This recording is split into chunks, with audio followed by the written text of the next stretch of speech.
Most people assume that if you want to get into woodworking, you need to drop a small fortune on heavy-duty machinery that takes up half the garage.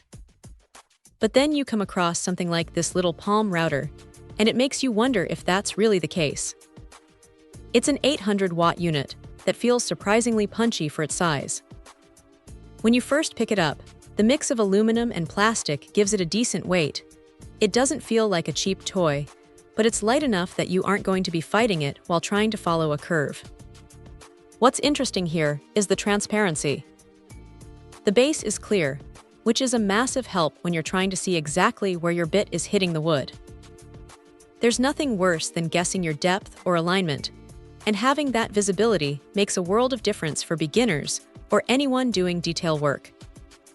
The scale is etched clearly, so you aren't squinting to figure out your settings. Now here's the thing about these compact tools. They're meant for precision, not heavy-duty lumber milling. If you try to push it through thick hardwood in one go, it's going to struggle. But for edge trimming, grooving, or cleaning up a project, it handles the job with a surprising amount of grace. The kit is actually pretty generous. It comes with 12 different bits, which is a nice touch because you're ready to start experimenting right out of the box without having to run back to the store for a specific profile. You get the usual suspects: straight bits, chamfer bits, and a few others that cover most of the basic DIY needs. The guides included are functional, though they do feel a bit utilitarian.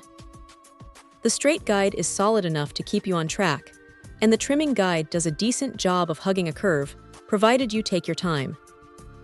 If there's a downside, it's that the dust collection is a bit of a mixed bag.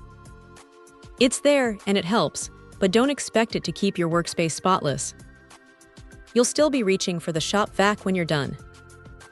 Also, the switch feels a little stiff at first, which is probably just a break-in thing, but it's worth noting if you have smaller hands. It's not the kind of tool you use for 8 hours a day in a professional cabinet shop, but for someone setting up a home workshop or tackling weekend projects, it's a surprisingly capable little workhorse. It's honest, it's straightforward, and it gets the job done without the unnecessary complexity. If you're looking to add some professional-looking edges to your furniture or need to cut some clean grooves without breaking the bank, this thing is definitely worth a look. Check out the video description for updated price. And thank you for watching this video.